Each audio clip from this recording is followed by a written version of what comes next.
नमस्कार, चंपावत का रण देख रहे हैं आप और मैं हूं आपके साथ प्रियव्रत दीक्षित। उत्तराखंड में उपचुनाव की बात करें तो चंपावत में होने वाले उपचुनाव को लेकर तैयारियां परवान चढ़ चुकी हैं। मुख्यमंत्री पुष्कर सिंह धामी ने चंपावत उपचुनाव के लिए आज नामांकन भी करा दिया है। उनके साथ पूर्व मुख्यमंत्री समेत केंद्रीय मंत्री और कैबिनेट मंत्री के अलावा कई विधानसभाओं में मौजूद विधायक रहे।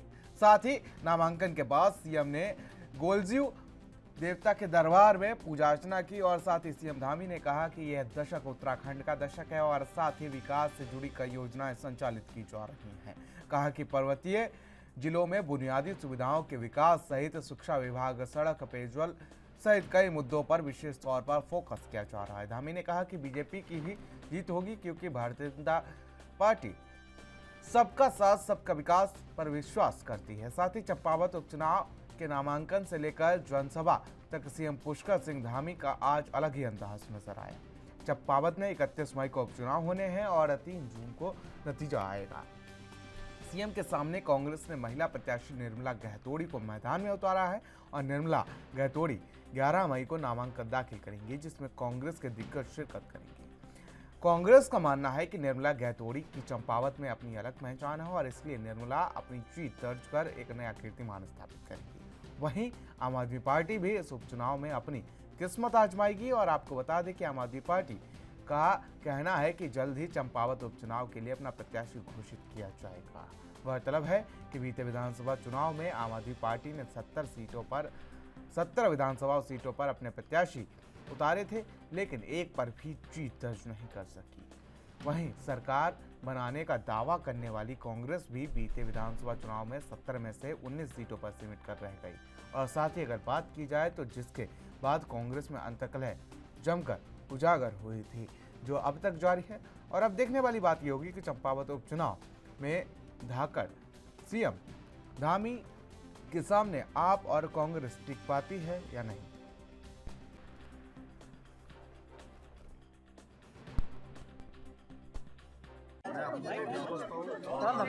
और क्षेत्र में मेरी सेवा करने का अवसर प्रदान हुआ है।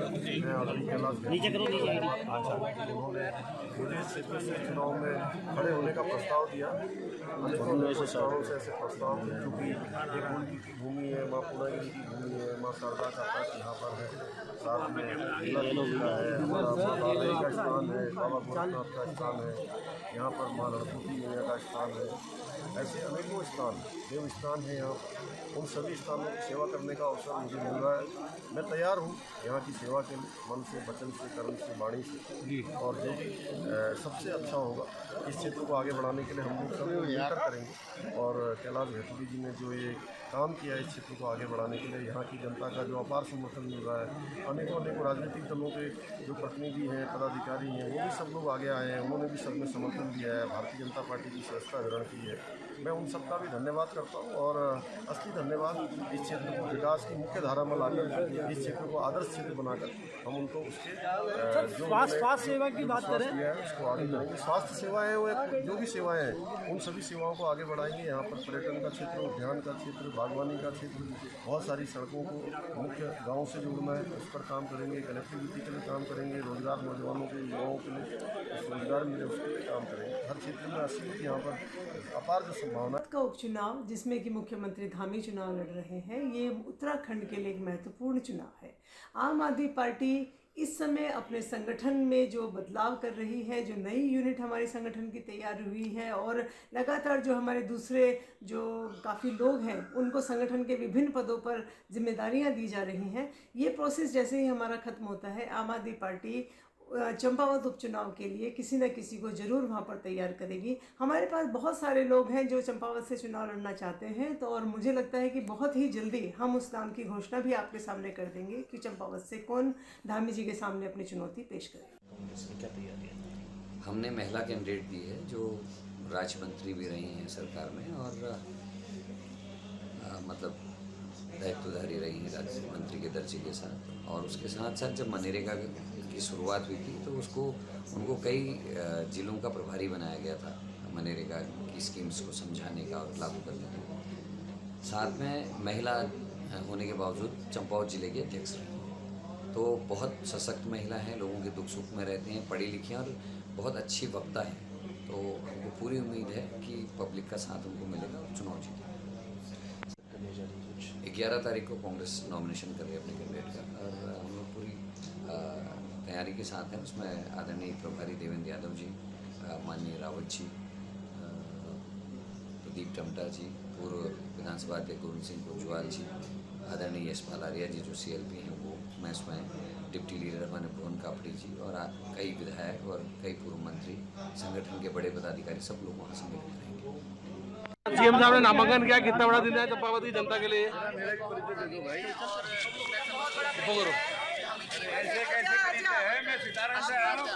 है लेके और जनता ने दिखाया है जी। और जनता जो है आशीर्वाद देने पहुंची है जी। हमें जी को एक तरफा यहाँ से बहुमत मिलेगा और फिर प्रदेश का नेतृत्व विकास के नए आयाम कहीं ना कहीं जोड़ने जा रहे हैं, तो उसको लेकर चंपावत की जनता को किस बात? चंपावत में कहीं भी विकास की कोई नहीं आने देंगे और जो यहाँ की समस्याएं हैं उन समस्याओं पर जो है उन समस्याओं का समाधान किया जाएगा। आपने हमेशा एक ढाल के साथ काम किया, उनके साथ किस तरीके से उनके साथ जा रही है, लोकसभा जा रही है? और एक पत्नी होने के नाते साथ में एक समाज सेवी का भी हो सकता है काम करती हूँ और जो है आगे भी इस तरह से चलता रहेगा। Thank you. प्रदेश के मुखिया चंपावत विधानसभा में आज यहाँ पर उपचुनाव होने जा रहा है, उसको लेकर के यहाँ पर नामांकन करने पहुँचे हैं और उनके साथ पहुँचे हैं यहाँ पर प्रदेश अध्यक्ष मदन कौशिक जी। उनसे जानते हैं सर, आज नामांकन कर दिया है, कितना बड़ा दिन मानते हैं चंपावत विधानसभा के और यहाँ के लोगों को किस तरीके से विकास क्या मिलने वाले हैं? देखिए, आज आप देखेंगे चंपावत के लोगों में बड़ा उत्साह है, कार्यकर्ताओं में उत्साह है, चंपावत में लोगों में विश्वास है कि अब चंपावत विधानसभा में विकास की दृष्टि से बहुत काम होगा। तो मैं समझता हूँ कि एक इस उत्साह और विश्वास के आधार पर निश्चित रूप से हम इस विधानसभा को बड़े मार्जिन से जीतेंगे। सर, बात करें चंपावत विधानसभा की, तो यहाँ पर क्या क्या विकास है और प्राथमिकता से पर क्या क्या रहने वाली किस तरह के काम है? चंपावत में विकास की दृष्टि से कोई काम नहीं बचेंगे, सब कामों प्राथमिकता में रहेंगे, सारे काम पूरे करेंगे। तो साफ तौर से कहा जा सकता है कि जो प्रदेश अध्यक्ष है उनका भरोसा है कि चंपावत विधानसभा के लिए नए विकास कार्य बढ़ने वाले, खुद CM यहाँ से चुनाव लड़ने जा रहे हैं और निश्चित तौर पर वो जीतेंगे और कहीं ना कहीं यहाँ की जनता को एक नए विकास कायम तक पहुँचाएंगे। Amit Chaudhary, ANB news, Champawat. तो आज CM धामी ने नामांकन कर दिया है और नामांकन करने के साथ साथ अब 31 मई की बात कर ले तो 31 मई को चंपावत में उपचुनाव होंगे। और कांग्रेस की बात कर ले तो निर्मला गहतोड़ी यहाँ पर CM धामी के सामने। और अगर आम आदमी पार्टी की बात करें तो आम आदमी पार्टी ने अभी तक भी अपने पत्ते नहीं खोले हैं। इसको लेकर कहीं ना कहीं सियासी हलचल भी तेज है और इसी पर चर्चा भी करेंगे आज चंपावत उपचुनाव को लेकर। चलिए मेहमानों से आपका परिचय कराते हैं। DK पॉल साहब हमारे साथ आम आदमी पार्टी से हैं, नेता हैं आम आदमी पार्टी की, और साथ ही सचिन गुप्ता जी प्रदेश प्रवक्ता हैं BJP के, महेश जोशी प्रदेश प्रवक्ता हैं कांग्रेस के। आप तीनों मेहमानों का बहुत बहुत स्वागत है। DK पॉल साहब, शुरुआत इस चर्चा के आपसे कि जिस तरीके से अगर देखा जाए तो BJP ने आज नामांकन भी करा दिया है और कांग्रेस ने भी अपना पत्ता खोल दिया है, लेकिन आम आदमी पार्टी अभी चंपावत उपचुनाव में जितना दम भरती हुई नजर आ रही है, अभी तक प्रत्याशी भी घोषित नहीं किया है आपने। क्या एक मजबूत प्रत्याशी की तलाश में है आप और अभी तक वो आपको मिला नहीं है?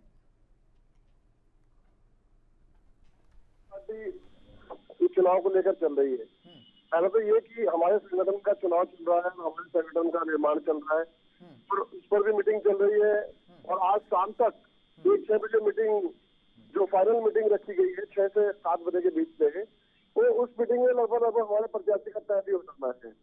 और ऐसा नहीं है, लगभग तय ही पार्टी मान रही है, पर फिर भी हम बड़ी मजबूती के साथ में चुनाव लड़ सकते हैं।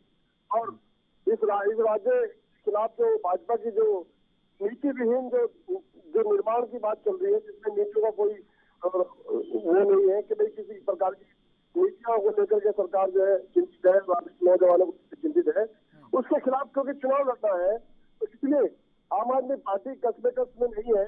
हाँ, ये है कि देरी जरूर हो रही है, लेकिन आज रात तक कुछ ना कुछ फाइनल हो जाएगा और जो भी निर्णय पार्टी का होगा वो मैं आपके समझ रखूंगा।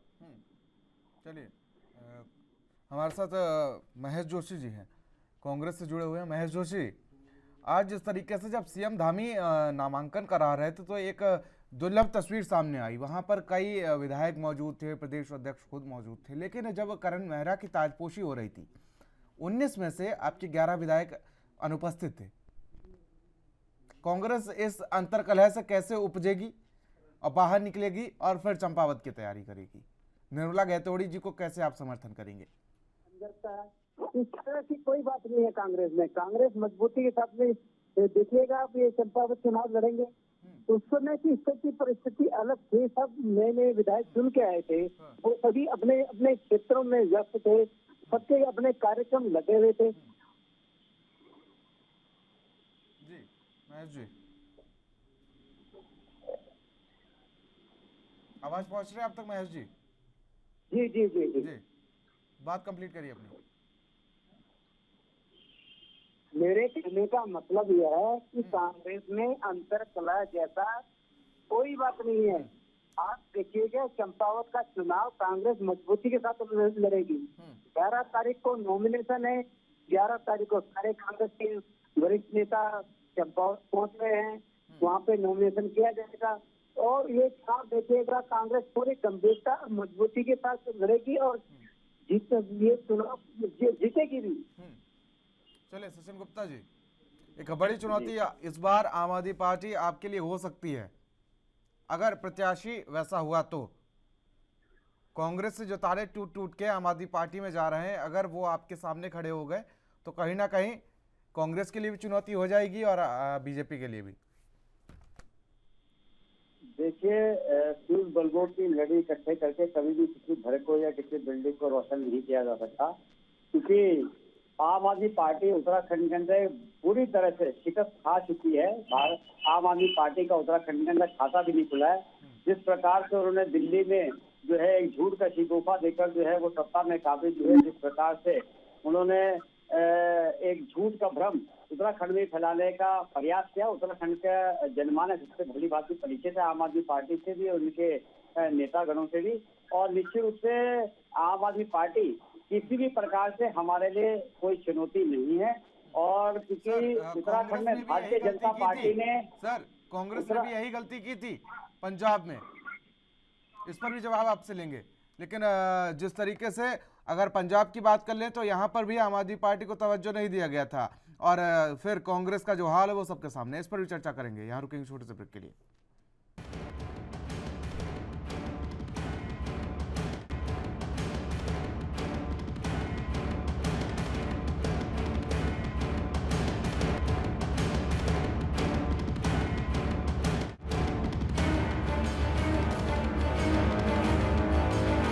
तो ब्रेक के बाद आप सभी का स्वागत है। तीनों मेहमान हमारे साथ मौजूद हैं और सचिन गुप्ता जी, ब्रेक पर जाने से पहले जिस तरीके से मैं कह रहा था कि कहीं आप वो गलती तो नहीं दोहरा रहे हैं जो कांग्रेस ने कर दी पंजाब में?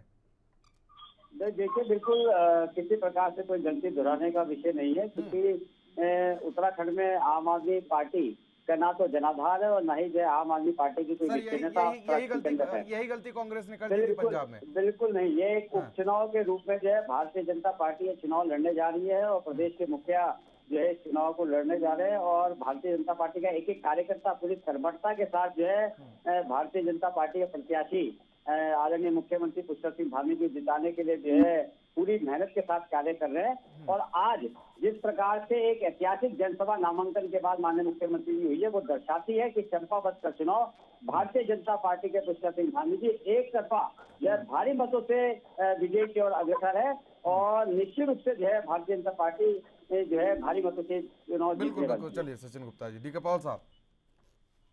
देखिए, मैं जिस बात का के पूरे देश के अंदर भारतीय जनता पार्टी अगर किसी पार्टी से बीच में डबल है तो वो आम आदमी पार्टी है, क्योंकि आम आदमी पार्टी काम के राजनीति को बढ़ावा दे रही है और ये लूट की और चोरी की और पता नहीं किस किस बात नौकरी खोज की जो है ना, ये बातें आप बढ़ा रहे हैं। मैं आपको उत्तर दी, शायद आप इस बात भी कहें। आपकी आवाज नहीं सही आ रही है हम तक जी। मेरी आवाज आ रही सर? जी जी, मैं इनको कहना चाहता हूँ गुप्ता जी को, मुझे लगता है कि इनको आम आदमी पार्टी के कैडर के बारे में कोई जानकारी नहीं है और जिस प्रकार से आम आदमी पार्टी देश के अंदर इतने कम वर्षों में जिस तेजी से आगे बढ़ रही है, उनकी इनको जो है कुछ सुनती दिखाई नहीं दे रही है। अपने नेताओं से पूछिए कि किस प्रकार से वो आम आदमी पार्टी के घरों में जो है ना दरवाजा तोड़ने का काम कर रहे हैं। जब डर नहीं है, जब वहाँ जनाधार नहीं है, तो किस प्रकार से आप हमारे जो नेताओं के ऊपर इनका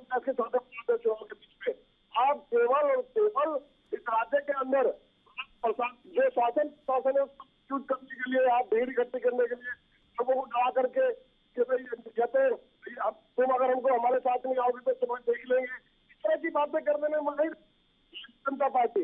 तो मैं कहना चाहता हूँ कि जनता डरे में दाव के माध्यम से, के माध्यम से कोई सरकार किसी का कुछ कर सकती, और सरकार की जिम्मेदारी है आप सुरक्षा करने की, आपको नौकरी देने की, व्यवस्था देने की। इसलिए सरकार तो करेगी, सरकार तो दबाव बनाएगी जनता पर, लेकिन जनता से मैं निवेदन करता हूँ, आम आदमी पार्टी आपके साथ है, आपको डरने की आवश्यकता नहीं है। आम आदमी पार्टी जल्दी से प्रत्याशी घोषित करती है और हम नादों में तलब चबाने वाले हैं आपके जी, पूरी ताकत के साथ हमारा जनता हमारा। चलिए बाल साहब इन सभी चीजों का जवाब ले लेते। सचिन गुप्ता जी, सुना आपने? जी, मेरे को आवाज डीके पॉल साहब की बहुत कम सुनाई देती, लेकिन जितना मुझे समझ में आया तो मैं इस बात का ऐसा जवाब देना चाहूंगा कि आपका जिस प्रकार सरकारी मशीनरी का दुरुपयोग होता है, ये कुछ ही दिन पहले जो है, 2 दिन पहले जो है, देश की जनता ने देखा कि आम आदमी पार्टी ने किस तरीके से जो है पुलिस का, पंजाब की और दिल्ली की पुलिस का दुरुपयोग किया है। जी सर, डिबेट में आपको शामिल कर लूंगा, लेकिन आज उस पे नहीं, चंपावत पे रहेंगे। जी जी ठीक है। नहीं, मैं बिल्कुल जो है, लेकिन जिस प्रकार से डीके पॉल साहब आरोप लगा रहे हैं सरकारी मशीन का, तो मैं याद दिलाना चाह रहा हूँ बस खाली की जो है सरकारी मशीन का दुरुपयोग किस तरीके से किया जा रहा है वो भी संज्ञान में रखे हमने, इससे बेबुनियादी आरोप ना लगाएं। चलिए, चंपावत पर जिस तरीके से आपकी दावेदारी है, डीके पॉल साहब भी पूरी गर्मजोशी के साथ तैयार हैं, लेकिन पत्ते नहीं खोल रहे हैं अभी। कोई बड़ा आपके लिए चुनौती देने वाला सामने आ सकता है, भुवन चंद कापड़ी जैसा? जी सचिन जी। हाँ जी, नहीं देखिए, भारतीय जनता पार्टी के तो प्रत्याशी इस प्रदेश के मुखिया हैं, वो चुनाव लड़ी रहे चुनाव के अंदर और जीत की, और वो अग्रसर, इसमें कोई संशय नहीं है। और आम आदमी पार्टी के पास वहाँ पे अभी कोई कैंडिडेट ही नहीं है, तो वो घोषित कहाँ से करेंगे? नहीं, वो जिस पार्टी का भी कोई कैंडिडेट ही घोषित नहीं है, उसमें प्रत्याशी घोषित हो सकता है। देखिए, माननीय मुख्यमंत्री जी नामांकन कर चुके हैं, कांग्रेस का प्रत्याशी घोषित है। अब इनका तो अभी तक प्रत्याशी तय नहीं है, तो ये जिस बात का दम भर रहे हैं कि चुनौती देंगे, तो ये तो अभी कहीं चुनौती में है ही नहीं, ये किस चीज का इंतजार कर रहे हैं? इसलिए इनके पास ना भी वहाँ प्रत्याशी है, ना इनके पास वहाँ पर टीम है, और ना ही वहाँ पर जो है इनके पास कोई भी जो है प्लेटफॉर्म है या कोई भी इनके पास नीति है कि वहाँ पर जो है हमारी जनता के सामने ले जा सके। इसलिए ये खाली दिखावे जो भ्रम की राजनीति करते हैं, उसी से जो है लोगों को जो है डराने का, धमकाने का काम करते हैं। इसके अलावा आम आदमी पार्टी का और कुछ नहीं है। चलिए डीके पॉल साहब, जिस तरीके से सीएम धामी ने नामांकन कर दिया और कांग्रेस ने भी अपना प्रत्याशी का ऐलान कर दिया है, लेकिन आम आदमी पार्टी ने अगर प्रत्याशी का ऐलान नहीं किया है तो कम से कम जमीनी स्तर पे तो दिखना चाहिए भाई, जनसभाएं करनी चाहिए भाई। उपचुनाव है, आप हल्के में ले जाएंगे और सोचेंगे कि ऐसे ही हम अच्छा सा प्रत्याशी उतार देंगे और जीत लेंगे। भाई 70 की 70 विधानसभाओं में आपको निराशा हाथ लगी, सिर्फ 2 में आप अपनी जमानत बचा पाए। शर्मनाक है आपके लिए कहीं ना कहीं ये। और आप ऐसा तैयारी करेंगे तो प्रदेश के मुखिया के सामने कैसे जीत पाएंगे? और साथ ही निर्मला गैतोड़ी जी की बात कर लें तो उनके पास भी लगभग 40 साल का अनुभव है। मुझे लग रहा कि आपकी पार्टी से लगभग 8 गुना ज़्यादा, जितनी आपकी पार्टी की उम्र है उससे कम से कम 8 गुना ज़्यादा तो उनका राजनीतिक करियर है। कैसे आप सामना करेंगे? जी जी, देखिए मैं आपको एक बात बता दूं, आम आदमी पार्टी के चुनाव में पूरी तरह करते हैं, और मैंने कहा कि आज को कल सुबह 11 बजे तक मैं मानता हूँ कि तय हो जाएगा, क्योंकि पार्टी चुनाव जो है ना, वैसे तो मशीनरी का चुनाव है, इसलिए इस पर एकाधिकार का चुनाव है, और ये पर षड्यंत्र कर रहे हैं, जनता को डराने का काम कर रहे हैं। आप प्रत्याशी की तो चलते डीके पॉल साहब, कम से कम एक आपका ऐसा वो कैंडिडेट तो होना चाहिए जो विधानसभा में आम आदमी पार्टी के मुद्दे उठा सके, वो भी 70 की 70 विधानसभा में से नहीं ला पाया आप। जी जी हाँ। बिल्कुल बिल्कुल, मैं आपको बताऊं कि 2022 का तो मैं मानता हूं कहीं ना कहीं चंपावत आपके लिए गोल्डन चांस होना चाहिए, और इस गोल्डन चांस को भी आप कहीं ना कहीं ठुकराते हुए नजर आ रहे हैं, और आप बिल्कुल तैयारी नहीं कर रहे हैं और पूरी दावेदारी हवाई फेंक रहे हैं। जल्दी ही डिक्लेयर होगा सर, जल्दी डिक्लेयर होगा, क्या दिलाता हूं आपको। सर आज 9 तारीख हो गई है, अगर समझने की कोशिश की जाए तो आज 9 तारीख हो गई है, कल 10 और परसों 11। हाँ 11 तक जो है, घंटे पहले सब। सर सीधे नामांकन कराने जाएगी आम आदमी पार्टी क्या? देखिए सीधे तो क्या है, जो डराने का काम करे तो भीड़ करेंगे। नहीं, मेरा सीधा सवाल, क्या नामांकन कराने जाएगी सीधी आम आदमी पार्टी?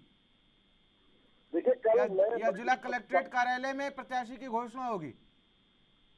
नहीं देखिए, हो सकता है कि नामांकन के सीधे फिर आए, और ये भी हो सकता है कि पार्टी कब सूचित कर दे, तो उसके पर्पज में है बात के आसपास।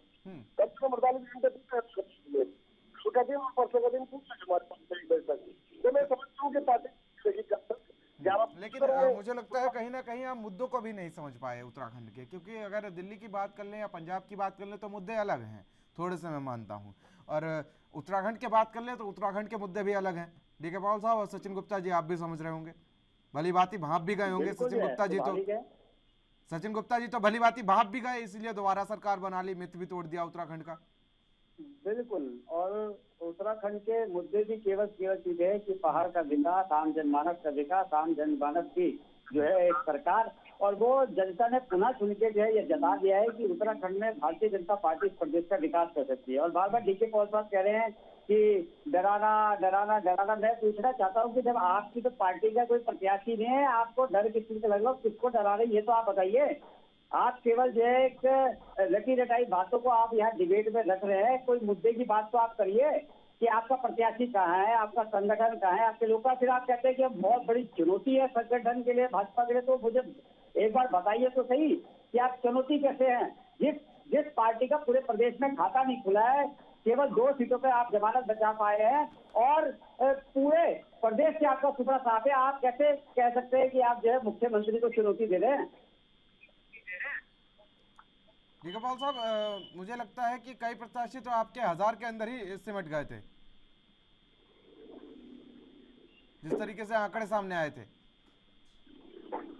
डीकेपाल साहब क्या इसका जवाब नहीं होगा? डीकेपाल साहब, आवाज पहुंच रही है आप तक? आपका कंसर्न फिर कह रहा हूँ कि प्रत्याशी हमारा घोषित हो जाए, जवाब देने के लिए नहीं, कई प्रत्याशी तो आपको 1800 के अंदर ही सिमट गए थे ना। कई प्रत्याशी आपके 2022 विधानसभा चुनाव में 800 और 1000 के अंदर भी सिमट गए थे, और आप मुख्यमंत्री के सामने चुनौती बन के खड़े होंगे, और अभी तक आपने कोई तैयारियां आपकी धरातल पर नहीं दिखाई दे रही हैं। मैंने फिर कहा कि हम की तैयारी के छुटे हैं, और संगठन तय कर रहा है कल 11 तक, और कल किसी भी हाल में हमारा प्रत्याशी और हम आगे बढ़ेंगे। चलिए महेश जोशी जी, कांग्रेस भी अगर बात की जाए तो कहीं ना कहीं धरातल पर नहीं दिखाई दे रही है, अगर चंपावत उपचुनाव को लेकर। कांग्रेस का पूरा संगठन चंपावत उपचुनाव में गंभीरता से काम कर रहा है। जिला इकाई, महिला सेल, NSAI, यूथ कांग्रेस, सभी वहाँ अपने क्षेत्रों में लगे हुए हैं। और दूसरी बात ये है कि 11 तारीख को नामांकन के अवसर पर आपको बड़ी तादाद में वहाँ पे कांग्रेस के कार्यकर्ता वहाँ के लोकल लोग काफी बड़ी तादाद में दिखेंगे। आप उससे अपेक्षा कर सकते हैं कि हमारा कितना जनाधार है। 11 तारीख को आपको सारी बातें पता चल जाएंगी। सर, क्या वही सीन क्रिएट होगा जो करण मेहरा के ताजपोशी में हुआ था, या कुछ बदला हुआ नजर आएगा? क्या कांग्रेस एकजुट होकर निर्मला गैतोड़ी जी के साथ खड़ी होगी उपचुनाव में, या वही गुटबाजी फिर से एक बार सामने होगी? गुटबाजी का तो सवाल ही नहीं उठता। आप वहाँ पे सारे विधायक आपको मौजूद मिलेंगे, प्रदेश के जो सीनियर लीडर थे वहाँ पे मौजूद मिलेंगे, तो इसमें गुटबाजी का कोई सवाल ही नहीं होता। दूसरी बात ये है, वहाँ के जो राजनीतिक जो माहौल है, जो कुमाऊं को वो कांग्रेस के पक्ष में, आप देखिए वहाँ से कितने विधायक चुन गए हैं,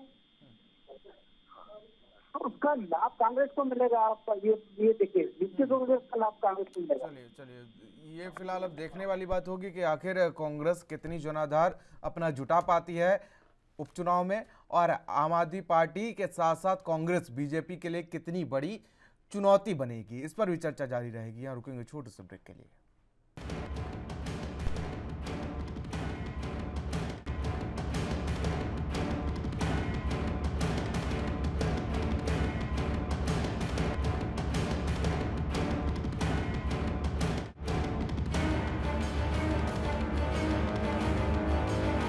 तो ब्रेक के बाद चंपावत के रण में आप सभी का स्वागत है। तो सचिन गुप्ता जी, आपकी ओर रुख करूंगा। सचिन गुप्ता जी, जिस तरीके से अगर आम आदमी पार्टी और कांग्रेस के लिए कांग्रेस का प्रत्याशी जो हुआ भुवन चंद्र कापड़ी जी जैसा हुआ, तो आपके लिए एक बड़ी चुनौती हो सकती है।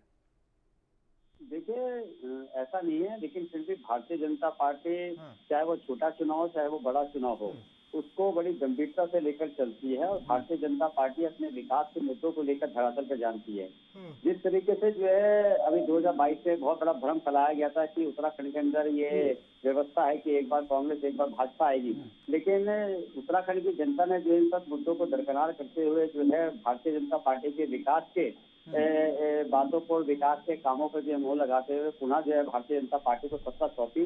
और निश्चित रूप से जो है, क्योंकि माननीय मुख्यमंत्री जी उस समय मुख्यमंत्री के दावेदार थे और पूरे प्रदेश में उनका भ्रमण था, और शायद वो हो सकता है कि उस समय अपनी विधानसभा में वो बहुत ज्यादा समय नहीं दे पाए, जिस कारण से जो है मुझे लगता है कि शायद वो चुनाव हम लोग लूज करेंगे। लेकिन वर्तमान में चाहे वो खटीमा की विधानसभा हो या फिर जो है चंपावत की विधानसभा हो, चंपावत की विधानसभा के लिए जो है एक बहुत बड़ा सुनहरा अवसर सामने आ रहा है। और खटीमा की जनता को जहाँ इस चीज का अफसोस भी हो रहा है कि उन्हें योग्य मुख्यमंत्री और जिस प्रकार से खटीमा का विकास इस समय चौमुखी किया जा सकता था, वो कहीं ना कहीं से वंचित रह गए हैं। लेकिन चंपावत की जनता इस बात को समझ चुकी है और निश्चित रूप से जो है उन्हें पता है कि जब अगर चंपावत की जनता कैसे चंपावत आप पर भरोसा कर ले जब खटीमा की जनता ने आपको नकार दिया?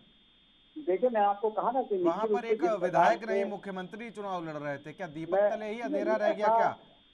देखिए, नहीं, ऐसा नहीं होता। मैंने आपको कहा ना कि पूरे प्रदेश में भ्रमण के दौरान वही मैं कह रहा हूँ ना कि क्या दीपक तले ही अंधेरा रह गया क्या, कि वहां की जगह तो सीएम धामी का जादू चल गया, लेकिन उनकी खुद की विधानसभा में जादू नहीं चल पाया। वही कह रहा हूँ, दीपक तले अंधेरा रह गया। ये होता है कभी कभी जो है कैप्टन जो है अपने जो है जो चौकी होता है वो फतेह कर लेता है, लेकिन अपने प्राणों का जो है बलिदान दे देता है। तो ये सब जगह होता है और यहाँ पर भी इसी प्रकार से हुआ कि उन्होंने पूरे प्रदेश को जिताने का काम किया, अपने जो है हमारे विधायक जिताने का काम किया, सरकार बनाने का काम किया, लेकिन स्वयं की सीट को हार गए। लेकिन खटीमा की जनता आतुर है अपने मुख्यमंत्री को चुनने के लिए और उन्हें जो है जिताने के लिए, और जो उनकी कमी जो खटीमा में रह गई थी उसको जो है वो पूरी करने के लिए, उनको जो है विदेशी हासिल कराने के लिए बिल्कुल निश्चित रूप से चंपावत की जनता माननीय मुख्यमंत्री को 88 मतों से जिताने वाली है।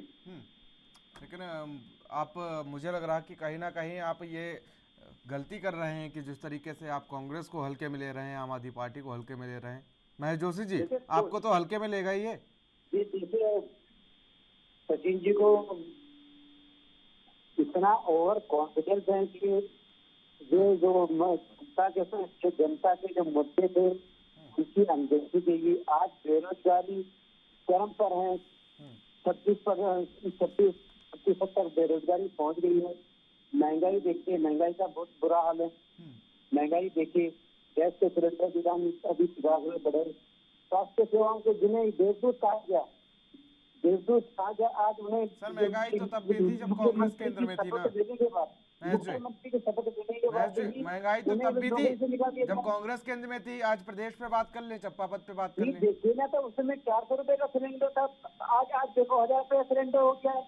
प्याज के दाम में अगर 10 रुपए की बढ़ोतरी होती तो ये सड़कों पे उतर आते थे। आज कहाँ है? आज क्यों नहीं मिलते ये? उस समय ये सड़कों पे जो उतरते थे, आप चंपावत पे रहे, उत्तराखंड पे रहे। ये तो महंगाई भी तो मुद्दा है, चंपावत में महंगाई मुद्दा है, बेरोजगारी मुद्दा है, सारे मुद्दे हैं, सुविधाएं भी मुद्दे हैं। ये मूलभूत जो यहाँ की जो समस्या, ये सब यहाँ चुनावी मुद्दे, इन्हें सब फर्क तब ये था कि तब स्मृति ईरानी जी बैठ जाती थी सिलेंडर ढोलक के तले गले में लटका के, ठीक है। आज प्रियंका वाड्रा जी बैठ जाती है, यही है ना फर्क बस चेहरों का है, पार्टी का है। महंगाई तब भी थी और महंगाई अब भी। एक और विषय में अपनी बात रखना जी सचिन जी, बात रखिए अपनी। इसमें एक विषय और है। इसमें एक विषय ये है कि जिस समय कांग्रेस शासित केंद्र था उस समय वहाँ लगातार घोटालों की जो है सरकार थी और लोगों को लगता था कि जो घोटाले हो रहे हैं वो जेब की जो कांग्रेस के नेता उनकी जेबों में उसका पैसा जा रहा है, उसकी महंगाई की मार जो है हमारे ऊपर पड़ी है।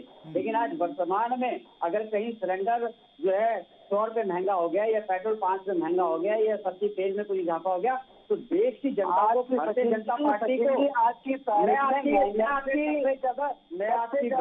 के बीच में नहीं बोल रहा हूँ, मेरी बात जरूर सुनेंगे तो अगर मेरी बात सुनेंगे तो अच्छा लगेगा। व्यापारियों की पार्टी, अगर आप मेरी बात सुनेंगे तो अच्छा लगेगा आपको।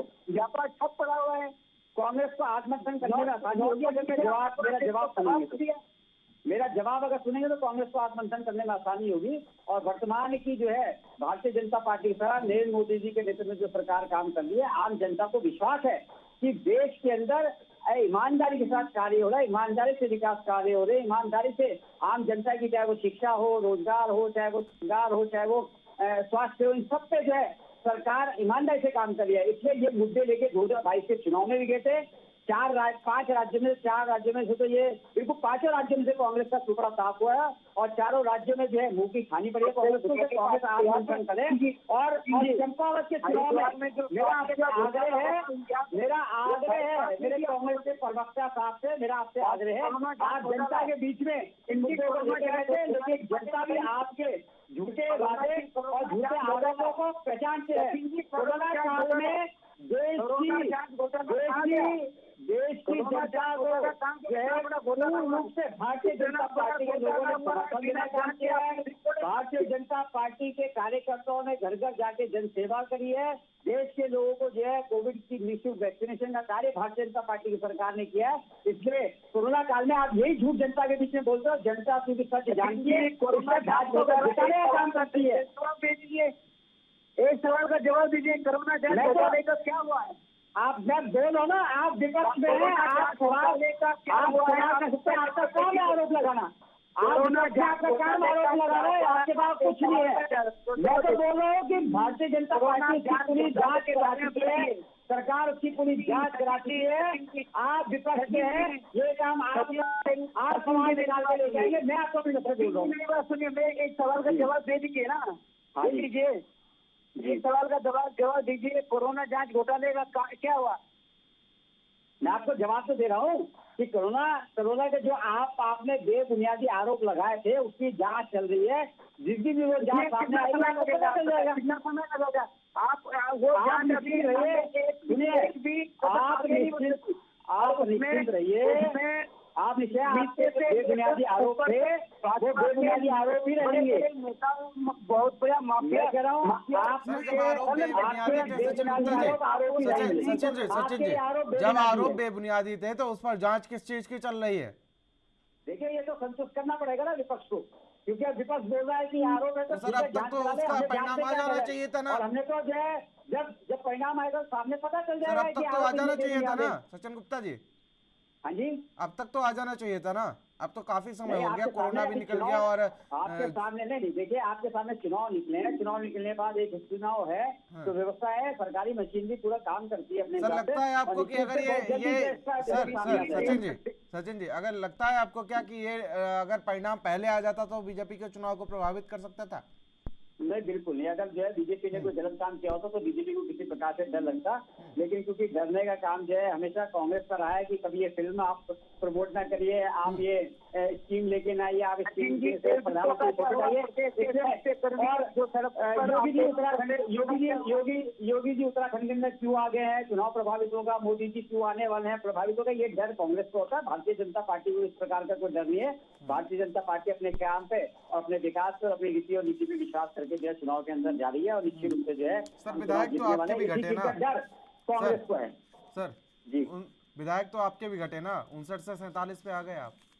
बिल्कुल जो है पार्टी ने इसमें अपना आत्ममंथन किया और पार्टी जो है आगे प्रयास करेगी कि जो है ये जो हमारे जो विधायक घटे हैं ये किन कारणों से घटे हैं, वहाँ पे हमारी क्या ऐसी बातें थी जो जनता के बीच तक हम लेके गए और निश्चित रूप से जो है आगे इसकी पुनरावृत्ति ना हो और ये ग्राफ आगे बढ़े और 2024 का और नगर निकाय का चुनाव 83 मतों से भारतीय जनता पार्टी जीते, उस पर पार्टी मंथन कर दिए लगातार। लेकिन अभी तो फिलहाल आपको चंपावत, आप तीनों लोगों को चंपावत पे। डीके पॉल साहब। जी सर। जी देखिए, गुप्ता जी का जो कहना है वो इनकी जगह बिल्कुल 100% सही होगा, लेकिन जो पार्टी का जो कहना है ना, करनी और कथनी में जो फर्क है, क्या उसके आधार पर चुनाव लड़ने जा रही है, कौन से मुद्दों को लेकर के चुनाव लड़ने जा रही, या खाली 560 और प्लस 20 570 घोषणाओं को लेकर चुनाव लड़ने जा रही। देखिए, यदि अगर लोगों के साथ में धोखा करना है, उनको डराना है, धमकाना है, तो ठीक है, आप किसी भी प्रकार का चुनाव पूरे देश में लड़ रहे हैं और यही आपकी प्रथा रही है, लड़िए। लेकिन आम आदमी पार्टी का जो आचरण है वो थोड़ा डिफरेंट है। हम साधारणता के साथ चुनाव में जाएंगे, लेकिन मुद्दों के आधार पर जाएंगे। काम की राजनीति, ईमानदारी चीजें उत्तराखंड की जनता एक्सेप्ट नहीं कर पाई, आप उनमें घुल मिल नहीं पाए, आप अलग ही नजर आ गए। फिर 70 की 70 सीटें आपके हाथ से चली गई। जी कोई शक नहीं सर, हम पहली बार चुनाव में उतरे थे, हम पहली बार चुनाव में उतरे, 3.39 हमारा कैडर तैयार हुआ है इस राज्य के अंदर, और हमें पता है कि हमारी विफलता हुई है, हमारी हार हुई है, लेकिन हार के बाद भी तो जीत है ना सर। हम ये थोड़ी ना कि उस हार की वजह से हम आगे चुनाव लड़ना छोड़ देंगे या काम की ईमानदारी की। पंजाब में आपने पहली बार चुनाव लड़ा था, लेकिन आप 17 सीटें जीते थे, और 17 सीटों के साथ आपको ये भरोसा हो गया था कि पंजाब की जनता कहीं ना कहीं हमें एक्सेप्ट कर लेगी, लेकिन उत्तराखंड की जनता ने पूरी तरीके से आपको नकार दिया। नहीं, चूक तो हुई है सर, चूक ना होती तो हम 0 पे नहीं रहते।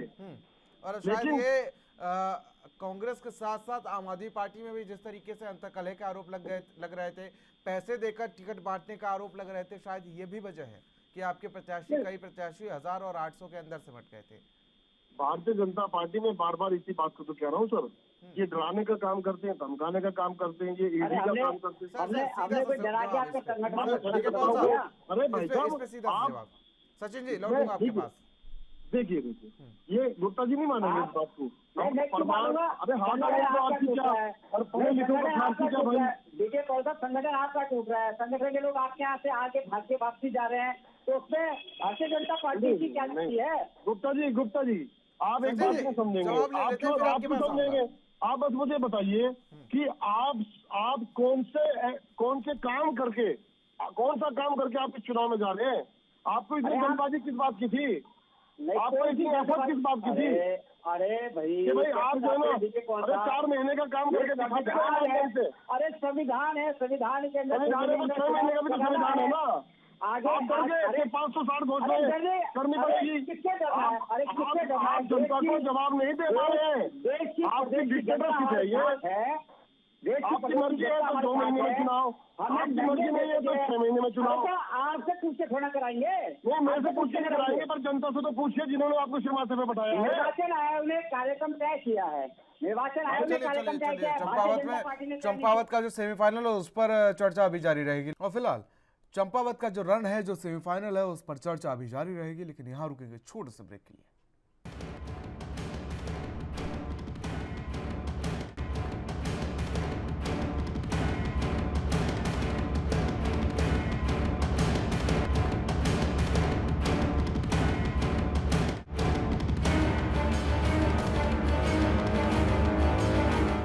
तो ब्रेक के बाद आप सभी का स्वागत है। और चंपावत में जो सेमीफाइनल होने वाला है, जो उपचुनाव होने वाला है, उसको लेकर लगातार तैयारियां तेज हो गई हैं। चलिए हमारे साथ अगर महेश जोशी जी मौजूद हैं। महेश जोशी जी, कांग्रेस का उपचुनाव में कितना क्या महत्व है, और जिस तरीके से आप दावा कर रहे थे, आप जब रिजल्ट आ गया था, अगर विधानसभा चुनाव की बात कर लें 2022 की, तो आप जैसे दावा कर रहे थे कि आम आदमी पार्टी ने कांग्रेस का खेल खराब कर दिया है, खुद तो 70 के 70 पे हाथ धो के बैठ गई, लेकिन आम आदमी पार्टी ने कांग्रेस का जरूर खेल खराब किया। क्या उपचुनाव में भी कांग्रेस का खेल खराब कर सकती है आम आदमी पार्टी?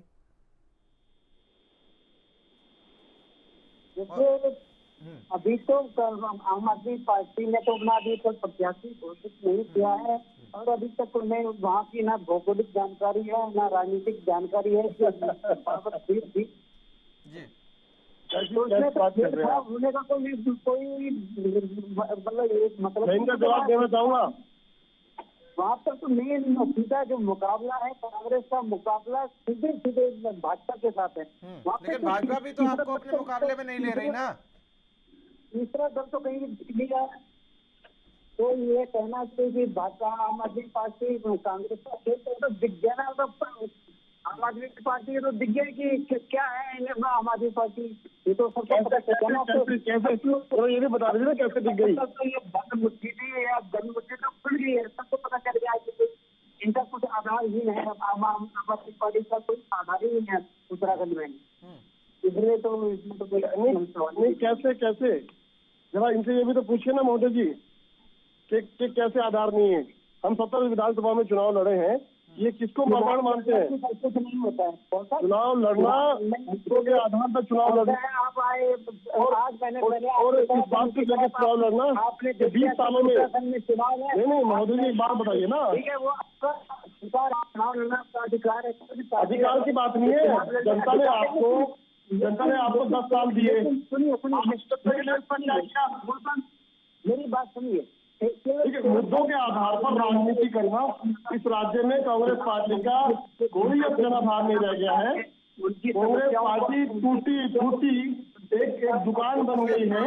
ये आरोप लगाने से पहले कहीं ना कहीं डीके पॉल साहब आपको भी अपने गले में झांक के देख लेना चाहिए, अपने भी गिरबान में झांक के देख लेना चाहिए। जब आप भी चुनाव हार गए थे 70 की 70 सीटों पर, तब आपके ऊपर भी आरोप लगे थे और आरोप ये लगे थे, इतना गहन आरोप लगा था डीके पॉल साहब कि पैसे लेकर आपकी पार्टी में टिकट बांटे गए हैं। नहीं, ये आरोप निराधार गलत है, ये आपको भी मालूम है। बहुत सीनियर नहीं, ऐसे आरोप निराधार ही होते हैं जिसके ऊपर लगते हैं। नहीं, देखिए कांग्रेस के ऊपर अंतरकलह के आरोप लग रहे हैं। कल इनके एक नेताजी डिबेट में बैठे थे, उन्होंने मान लिया कि हाँ कांग्रेस के अंदर अंतरकलह है, लेकिन आज महेश जोशी जी मानने को तैयार नहीं है और ये भी अंतरकलह के आरोप को निराधार बता रही हैं, जैसे आप ये अंतरकलह के आरोप को निराधार बता रहे हैं। सचिन गुप्ता जी, देखिए, ये आम आदमी पार्टी अन्य दलों का जो है एक बिल्कुल सीधा सा फंडा है कि अगर इनके ऊपर आरोप लगाओ तो प्रमाण पत्र लेके और दूसरे के ऊपर जब आरोप लगाना हो तो जब हमने आरोप लगा दिया कार्रवाई क्यों नहीं करी है। तो ये इनका चेहरा और चरित्र है। बी टीम बता रही है इन्हें बीजेपी की, जी सीधे तौर पर इन्हें बीजेपी की बी टीम बता रही है। बीजेपी की मुझे बड़ी हंसी आ रही है कि कांग्रेस जो है शायद यही वजह है कि अभी तक डीके पॉल साहब ने अपना प्रत्याशी तक नहीं उतारा। नहीं, वही तो मैं कह रहा हूँ, नहीं तो प्रत्याशी नहीं उतारा तो कौन सा जो है आम आदमी पार्टी के प्रत्याशी करने से भारतीय जनता पार्टी को नुकसान होगा। जब दिल्ली में चुनाव होते भारतीय जनता पार्टी का वोट प्रतिशत 1.5% बढ़ा था और कांग्रेस का जो है 13% घट गया था। तो चिंता करने की जरूरत तो कांग्रेस पार्टी दोनों के गुप्ता जी और जी ये भी बता दीजिए, दोनों के नेताओं की जमानत भी जब्त हो गई थी। कौन से नेताओं की जमानत जब्त हो गई? आपके बड़े बड़े दिग्गजों की, जो आपकी जो पंजाब के अंदर जो आपके सहयोग से अमरिंदर सिंह जी जो राजा थे, आपके सहयोग से उनकी जमानत जब्त होगी। आप कैसी बात कर रहे हैं? तो ये आपकी जमानतें जब्त हुई है उत्तराखंड के अंदर। यहाँ तो आपकी जो है स्वीकार कर रहे हैं, लेकिन यहाँ तो 68 विधायक में से आपकी जो है 68 विधानसभा में आपकी जमानतें जब्त हो गई है। गुप्ता जी एक बात बता दो ईमानदारी से, आपने उपनल के कर्मचारियों को क्यों निकाला? क्यों उनको परमानेंट नहीं किया? पंजाब में हमने परमानेंट कर दिया 35,000 लोगों को। हमने 27,000 नौकरियां निकाल दी और उसमें कहा है कि ईमानदारी के साथ में कोई भी सिफारिश नहीं चलेगी। आपने 1300 निकाली थी और वो भी अभी घोषित नहीं हुई है। सुनिए सर घोषित कर दिया हमारे डीके पॉल साहब और सचिन गुप्ता जी, सचिन गुप्ता जी, इस समय जिस तरीके से बेरोजगारी चरम पर है, मुझे लग रहा है कि करोड़ों की जनसंख्या वाले प्रदेश में हजारों में वैकेंसी भर के काम नहीं चलने वाला है। मुझे लग रहा है कहीं ना कहीं लोगों को सरकारी फील्ड में भूसे की तरह भरने की जरूरत है, जिस तरीके से बेरोजगारी चरम पर है।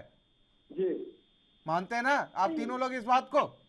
बिल्कुल जी, स्वीकार है। पंजाब में आपको ही बनना चाहिए और जितने 18 राज्य आपके हैं आपको ही बनना चाहिए वहां, और 2 राज्यों तक कांग्रेस है, कांग्रेस को भी ऐसा करना चाहिए। महेश जोशी जी मानते हैं ना इस बात को? महेश जी, बिल्कुल की बेरोजगारी तो बहुत बड़ा मुद्दा है। 2 राज्यों में आपकी सरकार है, बिल्कुल लोगों को भूसे की तरह भरने की जरूरत है सरकारी फील्ड में। हर विभाग में हर जगह सब रिक्त पड़े हैं, लेकिन पिछले 5 सालों से सुनते कि कोई नियुक्ति नहीं हुई है। तो ये चिंता का विषय तो है। हाँ, तो अपनी सरकारों को जगाइए ना फिर आप भाई साहब। 2 राज्यों में आपकी सरकार है, मध्य प्रदेश में सरकार है, आपके राजस्थान में सरकार है। आप उनको बोलिए ना कि हमारी सरकार नहीं है मध्य प्रदेश में। सॉरी, आपकी 2 राज्यों में सरकार है, आप उनको जगाइए ना। अरे जहाँ राजस्थान में तो है, आप बोलिए ना उनको, भरिए ना उनकी। 2 राज्य के नौजवान बेचारे भटक रहे हैं। राज्य निर्माण में जिस मुद्दे पर राज्य निर्माण हुआ था, उसमें रोजगार बहुत बड़ा मुद्दा था। आप देखिए उसी मुद्दे की अनदेखी की जा रही है। सरकारी विभागों में रिक्त पद होने के बावजूद भी हम उस पर कोई नियुक्ति नहीं हो रही है, तो दुर्भाग्य है ना प्रदेश का ये। हाँ, तो इसके जिम्मेदार आप भी तो हैं। आप नहीं है किसी में 10 साल आपकी सरकार में रही क्या? आंकड़ा करके देखिए ना हमारे इसमें कितने बेरोजगारों को रोजगार दिया गया। बताइए आप गिनवाइए। मेरे पास कागज भी है, पेन भी है मेरे पास। कितने नौजवानों को आपने 10 साल में नौकरी दी, मैं पूछना चाहता हूँ। नहीं ऐसा नहीं है। आप उस नल के माध्यम से कितना रोजगार दिया गया, स्वरोजगार को कितना बढ़ावा दिया गया, ठीक है। कोई नहीं, आपने केवल ठेकेदारी प्रथा को बढ़ावा दिया है और जिनके नौजवानों को भारतीय जनता पार्टी ने बाहर निकाला है, और कुछ नहीं हुआ आपके राज्य में। जब आपकी सरकारें रही तो कांग्रेस पार्टी जितम पत्री होती रही और सब जनता का काम नहीं करता है। आंकड़े उठा के देखिए, उसमें आपको सारा आंकड़े मेरे पास है भाई साहब। मैं उत्तराखंड को 20 साल से देख रहा हूँ। बिल्कुल समय का अभाव है, लेकिन इसी में सचिन गुप्ता जी आवाज पहुंच रही है। सचिन जी, कहीं ना कहीं इनिशिएटिव अगर इन दोनों, बिल्कुल महेश जी लौटेंगे, बिल्कुल कहीं ना कहीं इन दोनों लोगों का इनिशिएटिव लेना चाहिए, लेकिन सबसे ज्यादा इनिशिएटिव लेने की आपको जरूरत है, क्योंकि 12 राज्यों में आप पूरी तरीके से हैं और 6 राज्यों में आप सहभागी हैं, और अगर बात कर ली जाए तो केंद्र में भी आपकी सरकार है। तो कहीं ना कहीं बेरोजगारी और तमाम जो मुद्दे हैं उसमें अगर ये दो लोग गहन चर्चा कर सकते हैं तो आपको पूरा इनिशिएटिव इसमें लेने की जरूरत है। देखिए, निश्चित रूप से जो है, मैं तो आपको लगातार बोल रहा हूँ कि उत्तराखंड के अंदर यहाँ के युवाओं को रोजगार देने के लिए भारतीय जनता पार्टी चाहे टाटा इंडिया हो, सचिन गुप्ता जी देखिए हटा रहे हैं भाई आप। योजना का काम एक बार डीके साहब सुन लीजिए। पलायन रोकने के लिए सरकार ने होम स्टे युवाओं को लाभ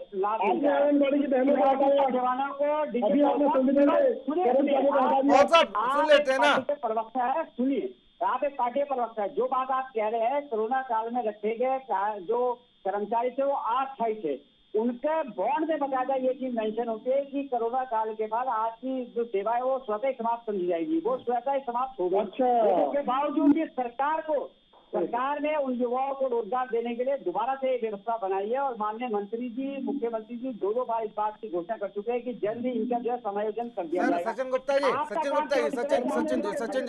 सचिन जी उनके सामने यही समस्या थी कि मरता क्या ना करता, उनके पास रोजगार नहीं था, तो उन्होंने यही सोचा कि चलिए कम से कम कुछ दिनों के लिए रोजगार मिलेगा, इसी को फिलहाल इसी पर कर लेते हैं, बॉन्ड साइन कर लेते हैं। फिलहाल आप तीनों मेहमानों का इस डिबेट में शामिल होने के लिए बहुत बहुत शुक्रिया। तो चंपावत का जो उपचुनाव है वो कहीं ना कहीं अब दिलचस्प होता नजर आ रहा है। आज शाम 6 बजे आम आदमी पार्टी बैठक करेगी और हो सकता हो आम आदमी पार्टी अपने पत्ते खोल दे और अपने प्रत्याशी घोषणा कर दे। लेकिन जिस तरीके से सीएम धामी की बात कर ले तो सीएम धामी खटीमा से 2 बार विधायक रहे और विधायक रहने के बावजूद तीसरी बार उन्हें कांग्रेस के प्रत्याशी से हार का सामना करना पड़ा। अब यह देखना ही होगा कि चंपावत की जनता क्या सीएम धामी पर भरोसा करती है या खटीमा की जनता की तरह उन्हें नकार देगी। फिलहाल आज की इस खास चर्चा में मेरे साथ इतना ही। देश और दुनिया की अहम खबरों के लिए बने रहिए एनबी न्यूज के साथ। नमस्कार।